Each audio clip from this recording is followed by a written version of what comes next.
Buenas tardes, estudiantes. Hoy vamos a comenzar a hablar acerca del transporte celular. Vamos a recordar primeramente la definición de la célula. Esta es la unidad básica, fundamental y estructural de todos los seres vivos, pero en sí tienen algunos procesos internos y externos para su funcionamiento, y es lo que vamos a tratar aquí. Como unidad básica, la célula necesita nutrirse, ya que busca realizar diferentes procesos. Estos nutrientes son obtenidos de su medio externo y entran a la célula realizando procesos metabólicos. Una vez los nutrientes entran a la célula, esta absorbe lo que necesita para su funcionamiento, pero a su vez también se generan algunos residuos que van a ser inútiles o nocivos para la misma, por lo que deben ser expulsados a su medio exterior. Entonces aquí lo que vamos a hacer es simplemente analizar cada uno de estos procesos, tanto de captación de nutrientes como los de expulsión de desechos. Como lo mencionamos, la célula necesita captar estos nutrientes y a su vez expulsar los desechos. Entonces aquí es importante que recordemos lo siguiente: la estructura de la célula, donde vemos que ella tiene una membrana la cual recubre a la célula, protegiendo a la célula tanto externa como internamente. Entonces, en este momento de captación de nutrientes y expulsación de desechos, va a implicar que las sustancias deban atravesar esta membrana plasmática. Entonces, ya sea tanto dentro como fuera de la célula, y es a este proceso de entrada y salida de sustancias lo que nosotros vamos a denominar transporte celular. Comenzaremos a hablar un poco de la estructura de la membrana celular. La membrana celular está presente en todos los tipos de células. Está formada por una doble capa de lípidos y proteínas. Como podemos ver, esta parte verde es lo que serían los fosfolípidos. En el medio de esta tendríamos una cadena de ácidos grasos. Y en la parte interna también tendríamos otra cadena de lípidos, fosfolípidos. Entonces la membrana en algunos casos, como lo son las plantas y las bacterias, están acompañadas por una pared celular. Solo en el caso de estos dos tipos de organismos, como los mencioné, son las plantas y las bacterias.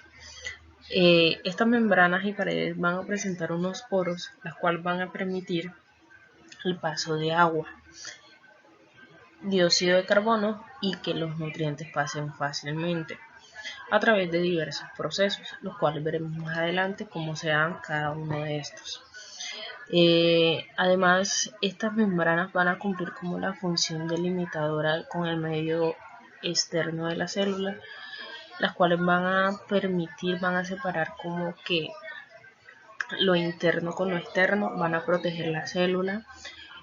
Van a servir como de porteros seleccionando los nutrientes o las sustancias que van a poder entrar a la célula. Entonces, no es como que va a entrar cualquier tipo de material al interior de la célula, ni la célula va a poder sacar cualquier cosa al medio exterior.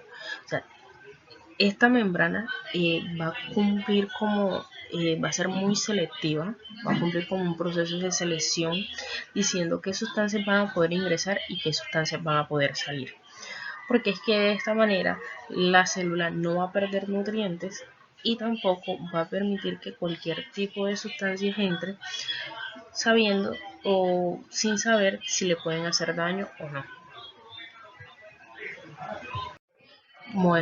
Como lo mencionamos antes, este tipo de intercambio de sustancias que hay en la membrana celular se da a través de diversos procesos. Es lo que se conocerán como tipos de transporte. Entonces vamos a tener diferentes tipos. Principalmente son dos y de aquí se desengloban los demás. El primero es el transporte activo, del cual tenemos dos procesos. El transporte activo se da por endocitosis o isocitosis, y la endocitosis a su vez se va a dar a través de la fagocitosis o pinocitosis. Entonces también tenemos el transporte pasivo. El transporte pasivo se va a dar a través de tres procesos: difusión simple, difusión facilitada y la ósmosis. Vamos a hablar acerca de los procesos de captación de nutrientes. Básicamente el transporte de sustancias. En este caso vamos a hablar básicamente de la endocitosis. Esta se va a dar bajo tres formas: fagocitosis, pinocitosis y endocitosis mediada por receptores. La endocitosis básicamente se trata de la captación de nutrientes del medio exterior para llevarlos al interior de la célula. En la fagocitosis básicamente es la captación de partículas sólidas. Vemos como en la membrana plasmática, que es esta zona amarilla, se va a formar una depresión recubierta o una protuberancia, y en la cual va a ser poco a poco, se va a formar una cápsula que son en forma de vesícula, y estas van a envolver todo la partícula que se captó inicialmente y la va a llevar al interior del citoplasma. La pinocitosis, por otro lado, ya no se trata de partículas sólidas, y este tipo de partículas van a estar disueltas en agua, entonces van a ser un poco más pequeñas. La diferencia entre una y otra es que estas son partículas sólidas y todo el material aquí de nutrientes y eso va a estar disuelto en agua. Entonces vemos como también se va formando la depresión o la protuberancia, y poco a poco se va a ir formando la vesícula que va llevando el material al interior de la célula. Las partículas o macromoléculas, como también se pueden conocer.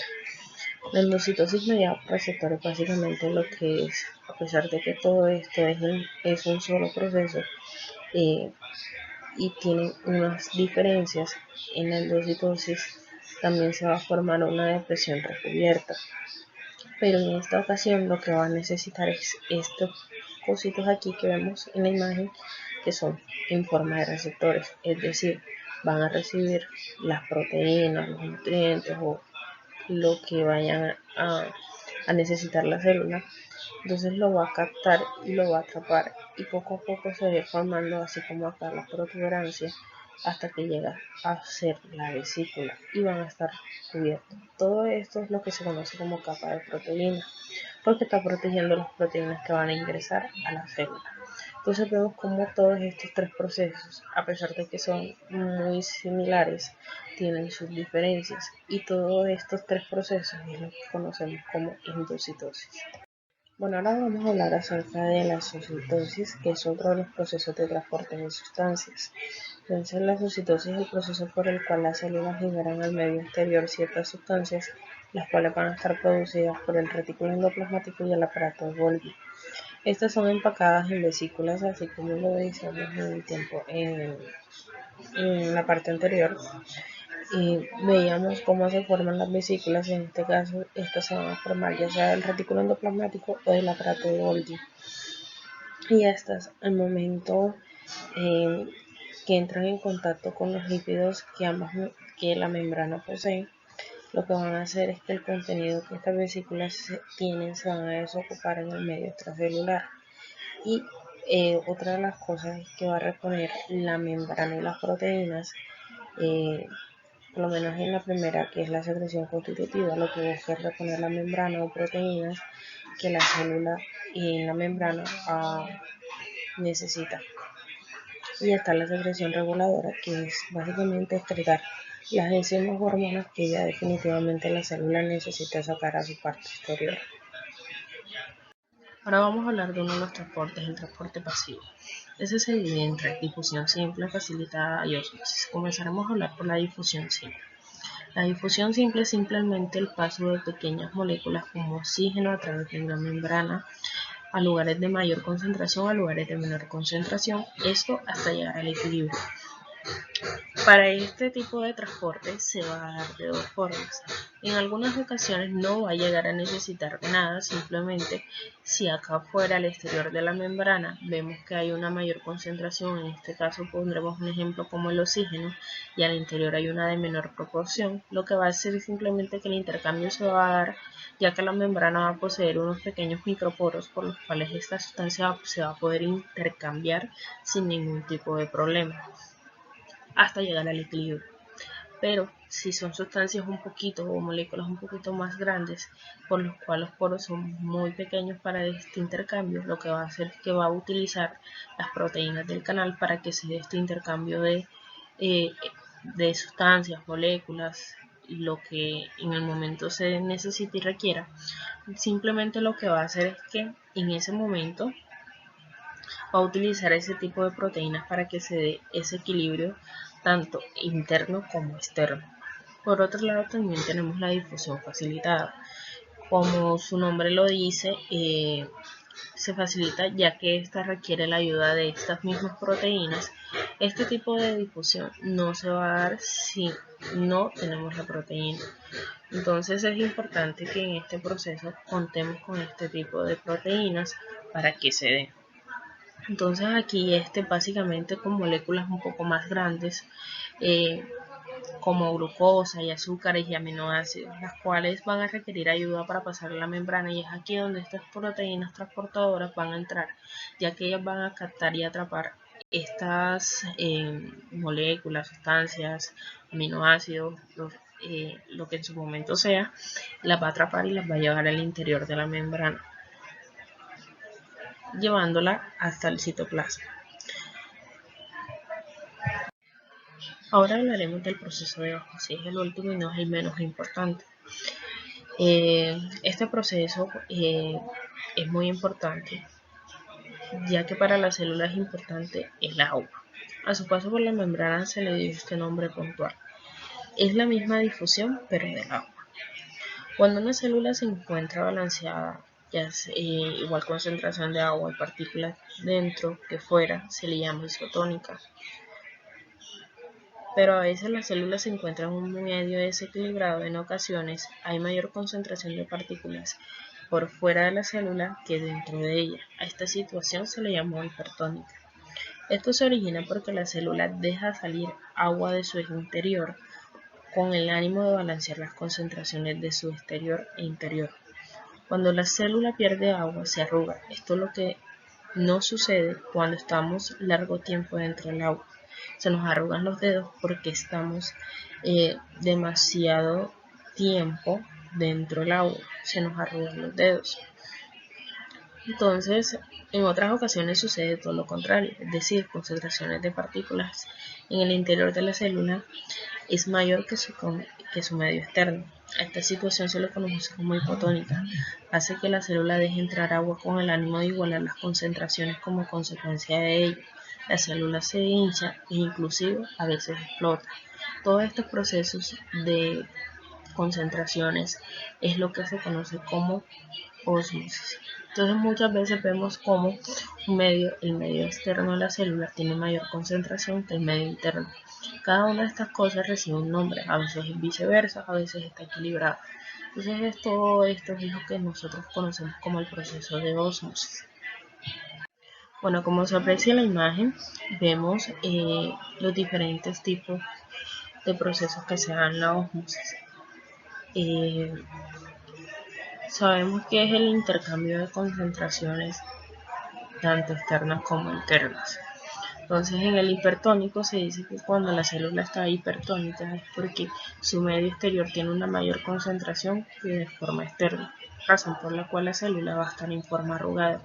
Ejemplo claro, cuando nosotros pasamos mucho tiempo en el agua, como lo decía anteriormente, nuestros dedos se arrugan.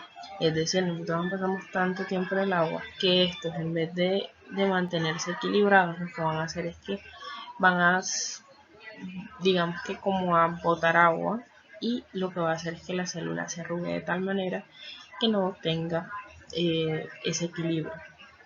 El medio isotónico se dice que la célula está equilibrada porque tiene, tanto interna como externamente, tiene las mismas concentraciones.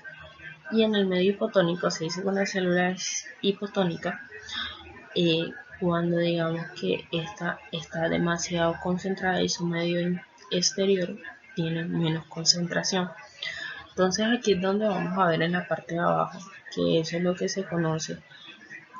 En la ósmosis se conoce como hipotónico. En la célula va a estar turgente, es decir, se va a hinchar tanto hasta el punto que a veces puede hasta explotar. En el medio isotónico va a estar flácida, no va a estar ni arrugada, ni va a estar turgente, pero simplemente va a estar en un estado ideal. Y en el hipertónico va a estar plasmolizada, es decir, va a estar totalmente arrugada. Entonces, estas son las diferentes formas en cómo se puede ver el proceso de la ósmosis.